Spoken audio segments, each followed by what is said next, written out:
Abusiafo yɛde nkyia kɛseɛ efiri Kontonkyi Media, Kontonkyi TV, Kontonkyi Radio, ebremu nyinaa.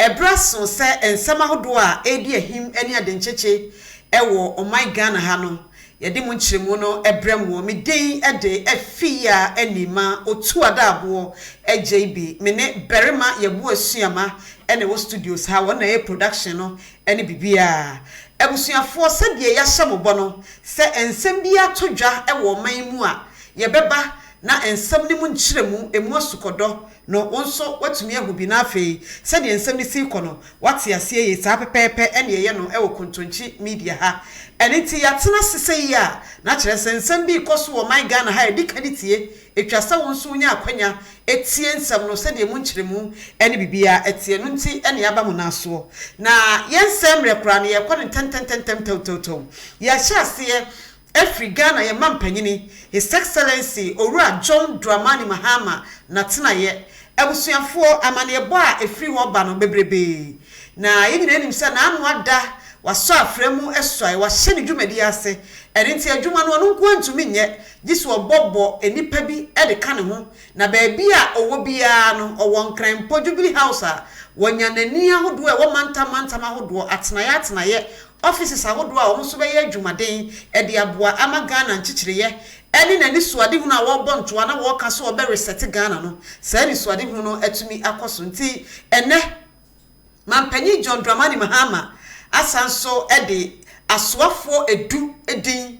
aba abontene na ano meka kire wo sesei enipa bi odni di beba sasoafo bia wa nominate no wo ye minister designate This will come Rashabedum Kofa vetting committee nanim and sana ya genatum na wabeye oswafo Emma Pa ewo omai emunti kopim sa vetting committee ni beye na dwuma nyina awie na yakase wo mo sefata no maso afrem wo so ane de wo mo eye aswafo a yabo wo mo din enti ya nominate wo mo sa pepepenetie na anu ada mampanyini di kind first set no ebae ne no na ya aswafo miensa ye de mu nkyeremu ebremu eye yewura atoma case of forcing minister designate finance Sanso ena energy minister designate ono so eyowura ginapo ena afei panyipa ono so ekwa akohwe oman atentenene ena afei saa niema ni nyina eso mekire minister designate attorney general na afei ministry of justice ye papa ayine ono so ne ho nsem no ye be kan na anu ada no womo ahye womo vet no ase a womo akọ vetting committee nanim emu nsem bebrebe ni nyina no ye de egu Kontonkyi Media ti ukọ Facebook YouTube TikTok bebia ni nyina ye Kontonkyi TV obo Kontonkyi TV a na kire se de wakọ ho benya sa information si nyina se ye ni nyina abremu nene enipa bai ena mampanyi John Dramani Mahama abo omudin Yenyina nim se asoye anase mpo mantam ahodo a ewo man Ghana ha no eye mantam dunsia first na yedu mampanyi dada owura na adanko akufuado obaaye no ene odi nsia beka ho ti se mantam ye dunsia na mampanyi ni abubodin a wo mo kwa akoshe mantam ahodo a ewo man Ghana so ne no wodi kan de edu ena aba abontere enti abusuafo release na efiri mampanyi na tena ye no eno na ye show e de ema mo no nti se de edin no esi etie no ye bebo e de ama wo ne di ka aka se edu se ya to aba wie mampanyi no ya so ani no ahya ase no oba so afodi pe no obi a ebo mpaye firi se NDC amanyukuo no wo mo ye adwuma obi a ehwese bebo ndi wo mu ana nkofo so bo mpaye mo maame no wo mo wo fa no no mo sisters no so wo mo din betumi abemu nti ebusefo release no ena wo hwe no se de free man panyina tena ye baaye no unim se krata no eba se ya ye de ko parliament free se ho ena speaker behwe na afei vetting committee na ye wo madwuma na o makofa vetting no emu pepepe nti se de o my Ghana constitution ni amamra no etie no saa ena tie enti bantam du a aba no ene asoafo du a yabo wo mudin no enie de di kan ye northern region na eho no eye Owura Ali Adolf John wono ene abonidin oti mantamu eye John Kojo Japan anasa Japan ne de ene ye Japan John Kojo Japan Volta region eye Owura James Gunu Eastern eye Miss Rita Akosua Ejei Awate Northeast region Owura Ibrahim Tia Ashanti region Dr. Frank Amuakohene na ebusuafo esanse Kontonkyi TV yewo Asante Mantam ha na Dr. Frank Amuakohene so yabo ne din se minister na menyina atoto ye aja obeya osoafo wa Asante Mantam ha no na kire se ye interest o kakra fi se wo ba Asante memu a NDC amanyoko ne yebo ne din no utumi se nkoma ekoso ewo Asante Mantam ha no manfo hu ni se osefata fi se waye adwumaden papa eti ebo ni din no a utumi se nkofo e de aba abontene hard work pays na kire se papa no niema nyina atoto enu converting committee nanim ni agi ne tundi a na kire se ade hye wa Asante mem titiri wa NDC amanyoko ni nipa wo mu nim ni do mu kire se osua de na oye no to nchen a wafiri ni mu nso asom NDC amanyoko na obra no wase enti se niema nyina atoto ye de adwuma no na kire se obetumi aye enti Ashanti region Dr. Frank Amuakohene Upper East Akamugri Donatus Atanga Afe Ahafo Charity Gardner Savannah Salisu B Arebi Greater Accra Linda Okulu Wei any edin a edi kan a mantam dunsia ewo my Ghana ha no emu mantam du mampanyi John Dramani Mahama abubo nipa ya mebubo omu nyina adi se omu bekọ parliament akofa vetting committee no ehyehyeye mu bibia toto ye ne agye omu tum se adwuma no omu sefata won betumi aye ehwe omu mu na boni bia mekira mfumso bia ani omu mu a ebreach o my Ghana constitution ni dia na kire se womu ekwa akohyase edi womu dwuma ama bibia akoso enti sisi ya de se de niema esi kono mampanyi Owura John Dramani Mahama gusu a wobobo na soafo no edin ti mu ampai bombe de mu so a emwe udi bepie mu a se de ye bobo no ano wonso obete na bibia aye kama ti abusuafo yemfa eno ensi na afi yenko ensemfufuro mu ene mampanyi John Dramani Mahama ene de ya enso wahia eye empanyimfo a wonom edi akotene ye ewo Catholic anase obiwese Roman Catholic asafo no empanyimfo a wo mu di akotene wo mu a wo mu kodin Catholic Bishop Conference na sa asofo enimdifo ekukudurufo ya wo mu amu kwan amatwedi amponyankopon enam wo so ekyerɛkyerɛ nyankopon asɛm a wo mu tere nyame asɛm no mampanyini ekyerɛmu a wo mu nyina mpa ebo bi ne kan ho ema ne nkunimdie no ne nsa etumi kan ya sesei wo hwɛ so obe reset Ghana abusuafo mampanyini koduru wo mu anim na Catholic Bishop Conference asofo mpanyimfo yi wo mu bo mampanyini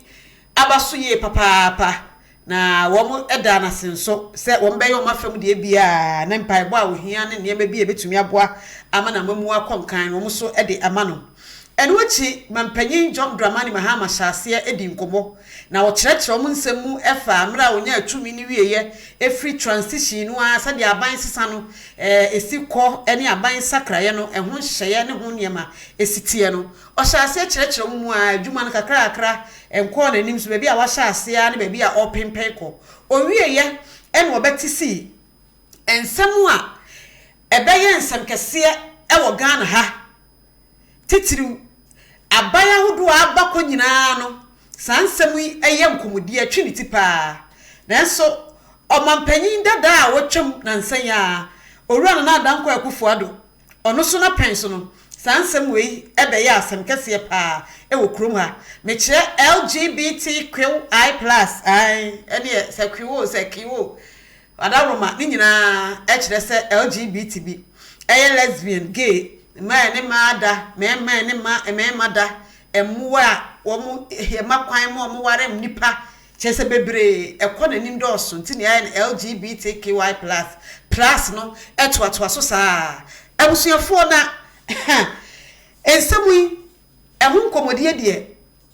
Ghana eyini ti saa na kire saa daje eniposo na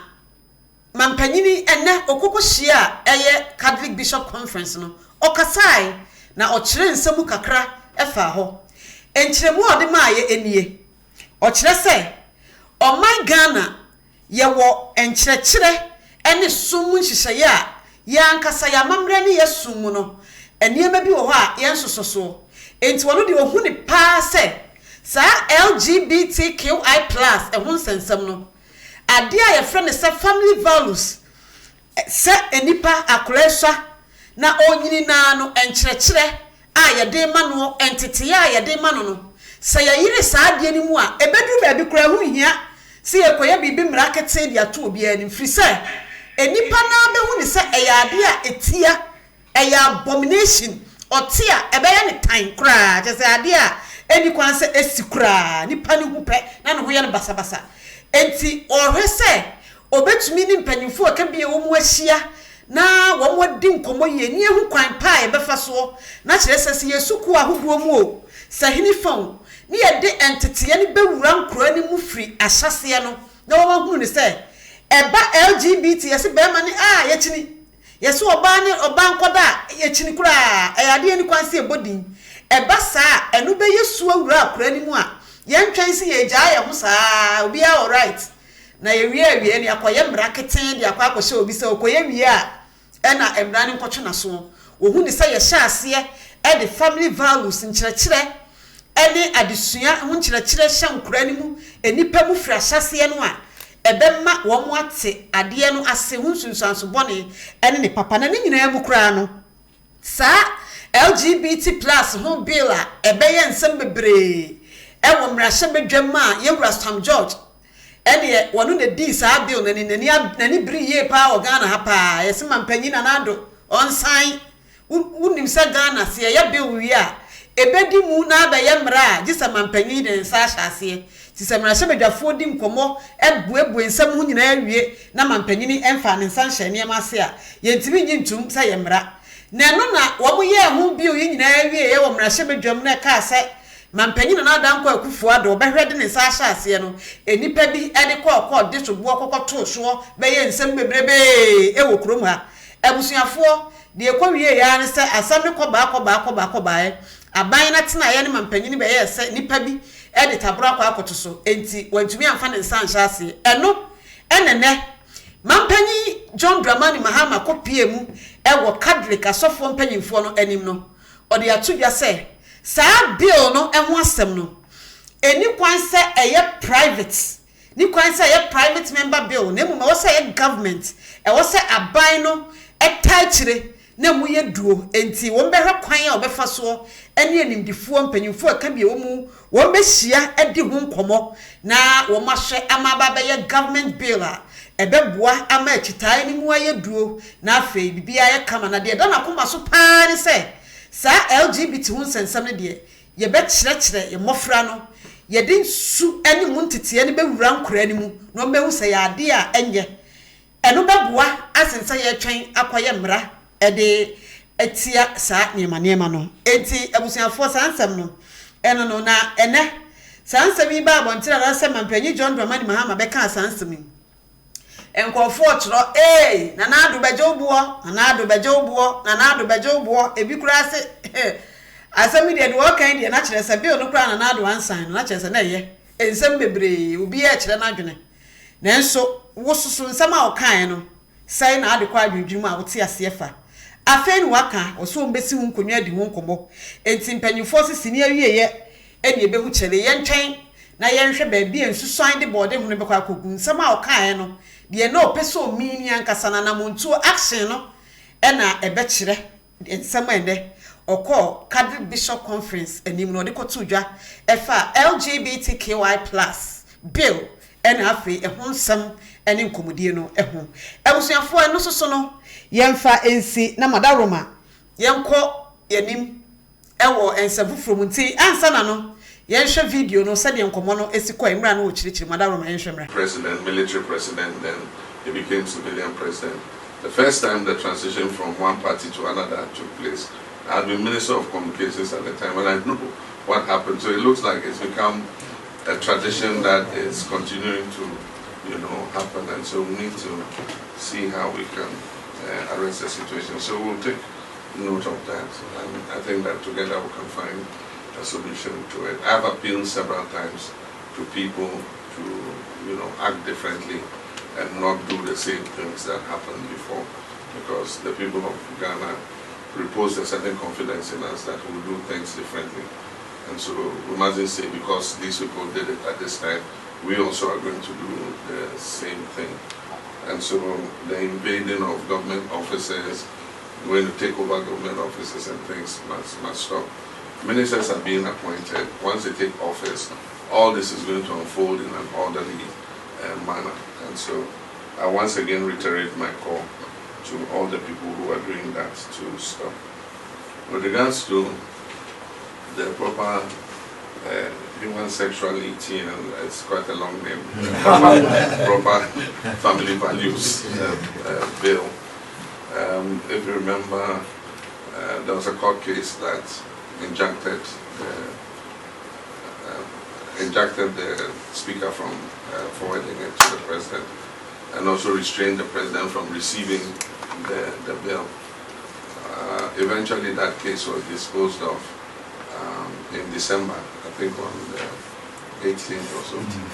Yeah, so it meant that the injunction had been cleared. But as far as I know, the bill did not get to the president for assent. And so the convention is that all bills that are not assented to before the expiration of the life of Parliament expire.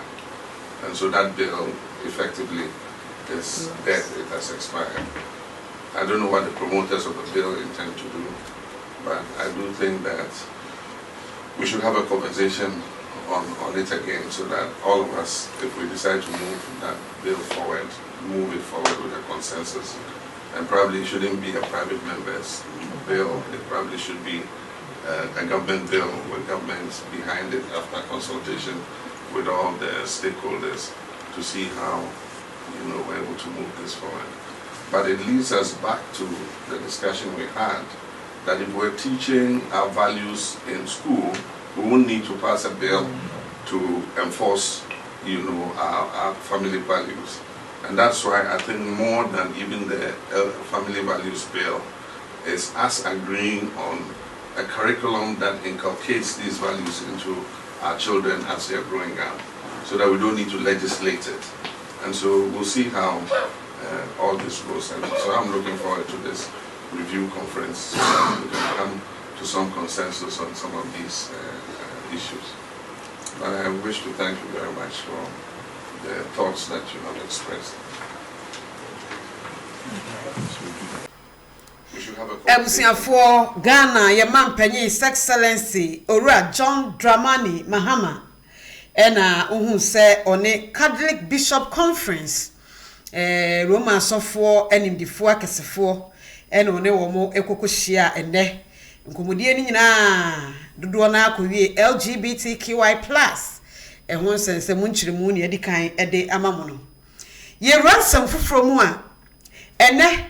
ansa na mampanyin John Dramani Mahama epie kra efri ne office atesi abontene na afei dwumadi ahodo watoato aso no woni eye security chiefs a ewo man mu we beka say top security chiefs a womo ewo Ghana ha security couples pa womo amudi akwotene eye ewo ye bambo adwumani mu no womo amukabie womuo ena woni womo ehyiaye na woni womo ehyiaye a na kire se kwan a o my Ghana e befa so ne ye bambo ho nsem no atumi agina ba ne titiru o my Ghana borders ahodo yahye so ahodo kwan a e befa so na yayire bambom na atumi aboa ama Ghana ni bambo no ayire peme na afi o man so yenya ahotoso se Ghana ye bambo no ejina brane na ejina ne na so enti ne wonu hyiahyiai edi san komo no na emre omo ba ye nso empanyimfo a wo mo ye security heads a wo mo ye chiefs a wo mo da various security agencies a ewo man Ghana emu no wonum so empanyimfo kasai na msoma wo mo ehye mampanyin John Dramani Mahama bo se eba bambo adwuma no a wo mo aboa ayo mo afam de aban ko aban ba nyina no eye bambofo adwuma a wo mo eye eno na aka ho bia boa ama Ghana da sukuta ya sumdwe mu na wo mo hye mampanyin bo se empo na abrace so no wo mbesa ye adwumaden kura ko omanim asen de o ma ye atwamu no se de be ya ebeboa ama oman Ghana bambo no yenya ahotoso ni ye na asanso egina ne na so entine bambo adwumakuo no mu anintini akunini chiefs ahodo am ka biewom no wo mo ne mampanyi kohia e mada Roma no so se de video ni nkomodie ni sikoye no yehwe bi. Thank you very much. Mr. President, first of all, let me thank you very much on behalf of the heads of the security services and agencies for receiving us this morning. Mr. President, we are here to join our voices with the good people of Ghana and the international community to congratulate you on assumption of office as the President of the Republic and Commander-in-Chief of the Ghana Armed Forces. Mr. President, we want to assure you of our loyalty, professionalism, and dedication. We've been working together as a team, meeting all the complex challenges of the security environment. By working together as a team, we've been able to keep this country quiet and stable. Mr. President, I want to assure you that we are going to continue with even greater zeal to ensure that we maintain the security and stability of this country. I want to assure you of our unflinching support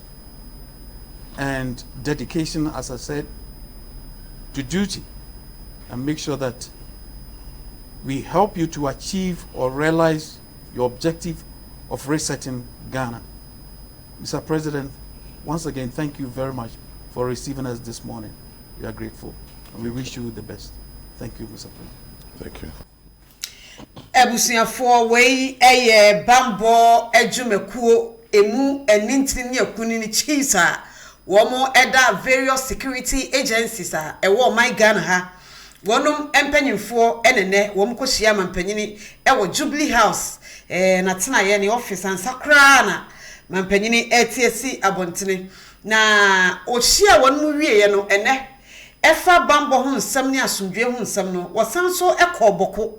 nam so ema okokohia ehemfo ena afei enintini akunini a wonom so ewo boko abusuafo ye nyina ye nimboko ensensem ewo ho se ehonyo saa asomdwe ni ho saa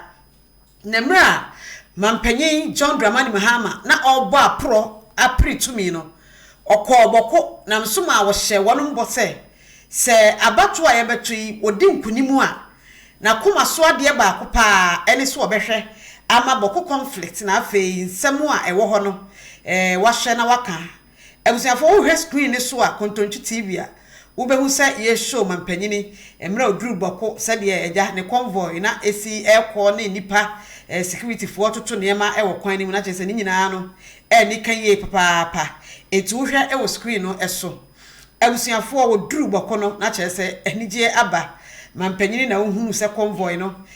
cars na ekọ no a se nipa etwa ho hia ni nyina ye ni kasem na se de na meka ensem no mampanyin John Dramani Mahama ehye emra no obo apro no aprobo ni mu no okopie mu ewo boko ne ne mpatem odi tudwa sakoba se adehye ne to abama no no odi nkunimu a na koma so ade ba ko pa a wonfani agro na ebeye ade obetu ho na mon kwan bia so ene kwan papa bia obefa so atu ho na mo bia no obefa so atu ho na mo eye boko conflict ana mentime ho ase entokwa ewo eye boko obehwe no aye na afam de na nyame beta na chi amosiesie ampaniampa wodi nkunim na wodi nkunim no ene wokoduru ho no okai wo mo se wo mbekaye a ohye saa bono mra na obo apro no entine obaye a bosha wo hye wo mo no enu obetimu akere wo mo se nkunim die na nya abade a ene obeye na afam de bia de aboa ama boko ensensem wo ho mentime ho ase entokwa wo ho na ese bola suja na aka ne ho na ama ne ho ne so no wo behwe aye na afam de atoto ama asumdua banti wo sere ahemfo ne se wo munyini ni no munya abotere firi se osiesie saa de no a ebeboa amampuntu a wose koboko no wonum saka fi se da bia mentimi ho ase ne ntokwa abasa emoa emampuntu dwuma kra no ebi nkoso e woboko ne patam honti wa hye wonum bo se wo bankran yi wo ba beyi ni security mpanyimfo na asamba ko no mbedi ho nkomo ne se wo mu nyina beboa no ma hwe kwan o mbefa so e de asomdwe akoboko ene ne patam honti nda mampanyin John Dramani Mahama oshia ahemfo ne nipa wonom ewo boko no yentie sade osi ene wo mu di nkomo efa boko ensensem no And to let you know that I am apprised of the issue, I'm going to deal with it, and I can assure you, have trust in myself and this administration that by the grace of God, peace is going to come back, permanent peace is going to come back to Boko. And so as my younger brother said, from here we'll continue to Nalego to meet the Nairi too and deliver a message to him. We cannot live in a country where our people don't feel safe. Our people must feel safe to travel wherever they want at whatever time and not have people shooting at them. And so you can be sure that we'll deal with all these situations so that we all can have the peace that we need in order that our traditional areas can progress. So I thank you very much. May God richly bless you. Ebusiafo Ghana ye mampanyin His Excellency Owura John Dramani Mahama ena wo hwe no a ohun se eja ono so osre boko hemfo nananom empanyimfo se bocha obehye wonom no kunimdie na ba ene nti wo nka wo makoma nto wo yam na one ni security empanyimfo obepa wo nkomodi edi kan se wo behwe aboa no ata na chi na boko conflict na asempo mentimi ho ase a ma ne homne so ewo boko no wo behwe siesie ama asumdua ba sane ebe ya wo so ebenya mpuntudwuma na sese de nani abre so obe reset Ghana enti wo fair share of Ghana ya ba be reset no wonum so betumi enya na bibia akokama abusefo yemfiri ho na yenwura ensamfoforo mu aban sesase ya na enipa ne mpanyimfo a wo da aban enwumakuo na say institutions ahodo ano no probability say ye besesa wonum ede aban no a waba no emu amanyokuo mu nipa na say nipa a woje wo mu die aba beda no high enye news e okrom ha aban sesa bia government institutions a edi akotene yi ne hu yie no emu mpanyimfo dada no de eno de kan ne kan wo ye da ya mo beko ntiba sa no bi wo wa ontena ho eme pamo no said obi wa ntampa no a wa resign mpanyimfo se obi beboa mu oja onan no ti said wa koja wa de boko enti menim se no bi na yewura samia woku wa ye ne dia ene yewura samia woku NLA National Lottery Authority onu na ye boss a odano ene yewura samia woku or the resignation letter ababo ntene se wa resign adwuma no ontumi nya biem odiasi samubeka ya 2021 ena yebon din se onkonkoshe NLA National Lottery Authority ho entoto niema se boss na 2022 ni mu no officially wo share ni dwumadi ase gidigidi pa ebusuafo o kire se waye na afam de bia ntine wa trokrata e de akoma mpanyina tena ye se NLA boss adwuma no wa bre ontumi enye biem wasom na afam de na odi nkyeremu ba nkyeremu ewom ne se na anu ada ye kokoto abai wono so kokopre dwaibi ebusuafo hwe release no ene ye rasame oku se oda ho ni release odi bae eno so eda ho aha na anu abato a ye kokoto ye eyi mampanyini ene mrahye no ye rasame oku so kokopre eye mrahye bedwa de ni bi eti sesei wo kyeremu a adehye a wo mo akuapem north abato mpesua ne so no ye to aba no wo mo ani na bro wo mo to aba ma no se MP member of parliament ewo akuapem north abato mpesua ne so enti sesei ye rasame oku reason a wo de resign no ene se wo be ye MP eno nti opeso focus so ewo MP adwuma ne so wontimi nsanfa NLA adwuma enka MP no a woye ne ho basa obebre eno nti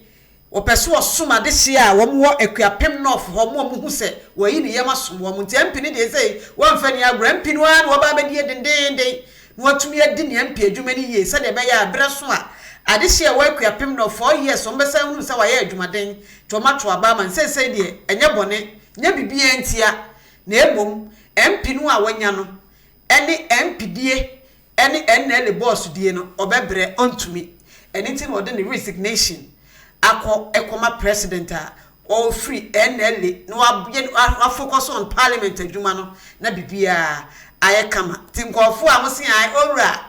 owra operation recover all ntina ewra samia uku wa resign no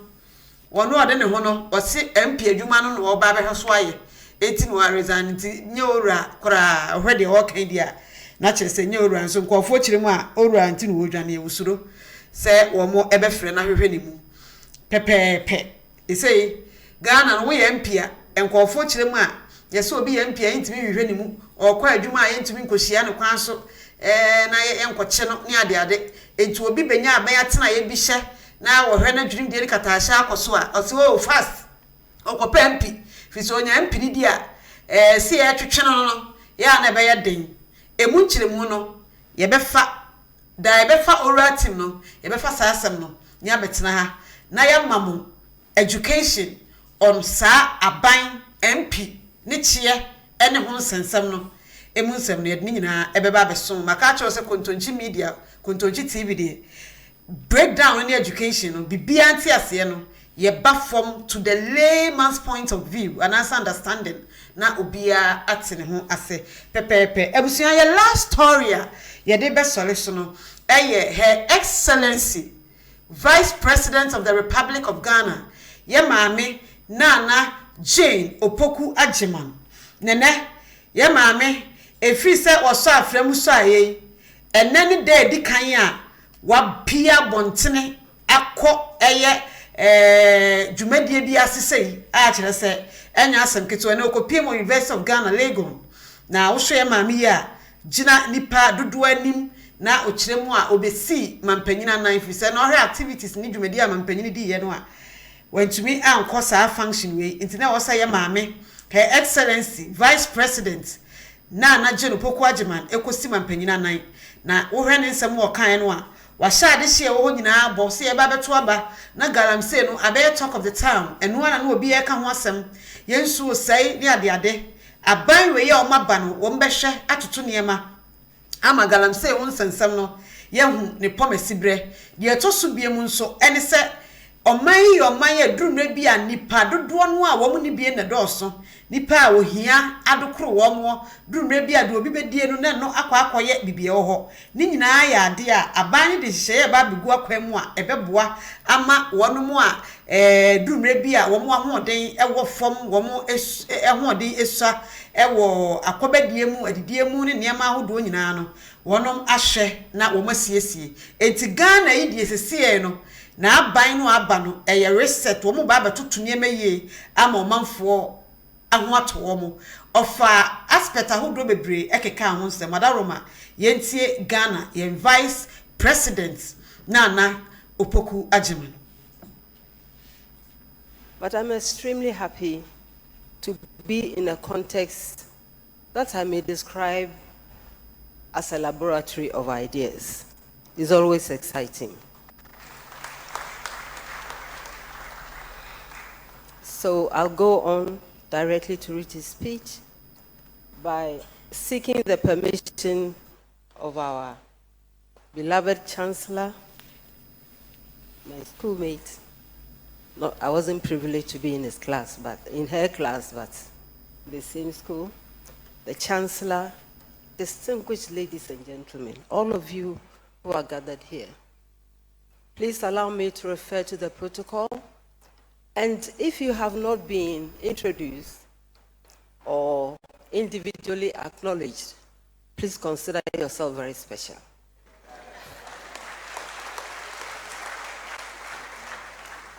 Thank you very much. So I go on.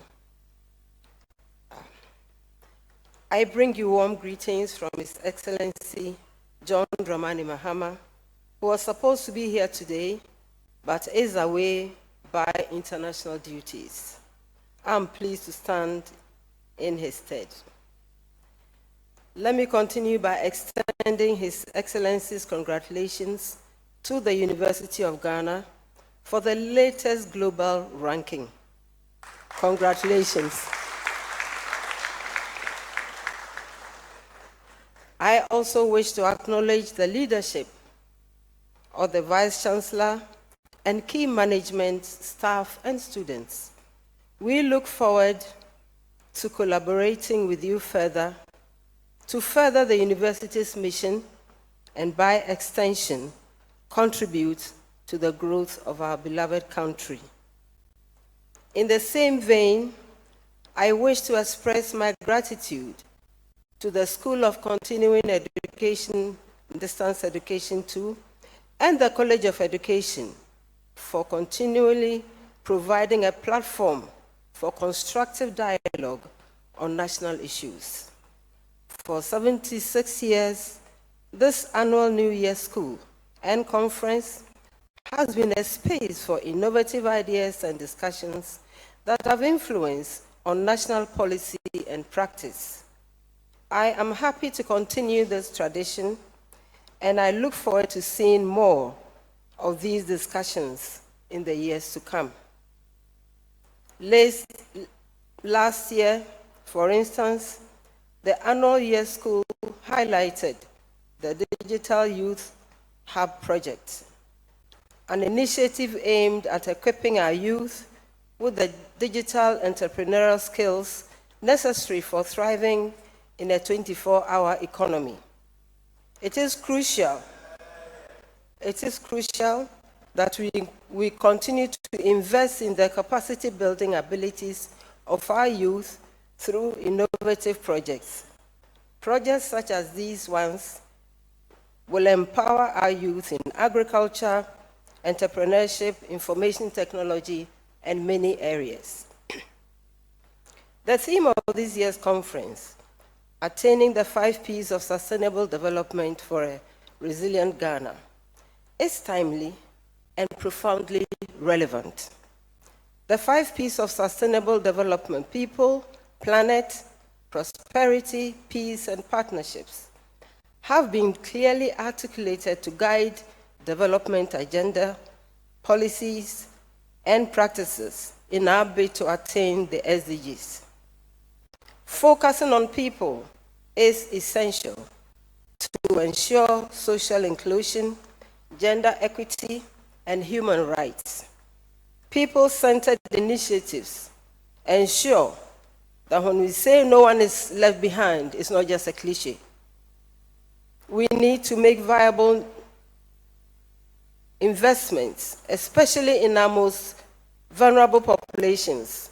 in order to enable everyone to be a meaningful member of our society.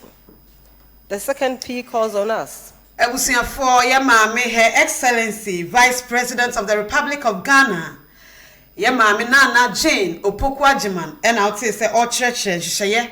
niema ahodo a aban yi eba abeye na aban no ede begu akwemaboa ama omanfo asetena mu aheha wo na wo ho adwodwo wo te 24-hour economy nyina ewo wo mu nyina hwehye a aban ne hye boso wo de beboa ama omanfo nyuma ahoto ne asetena pa atumi akoso nti aban de san hye nyina eba begu akwemu te so obo University of Ghana Lagos Yapon no so abaso ene nsema ahodo pi enene ede di kan mra obeso afremu so aye se mampanya be de akiri no pie eko University of Ghana Lagos dwumedi kase ase ene omanfo ekodi nkomo ko hye ekogina mampanyini anemu edi dwumedi no kama ma bibia eko so ebusuafo mpanyimfo sesa oba no wanko a obeji woni so eni ti ene aha ena esumu a yede brem no yede ni nyina no ebesie yebesan so abetena se nsema hodo pii wo ho ye ba ne asade mu nkyiremu no abramo midin ede efia enima otu adabo ejebi efie nhira me ne berema ye bo asuama me bema na daroma ena ototo ne ema nyina e wo kire ede ema me yeda mu nyina ase yakramu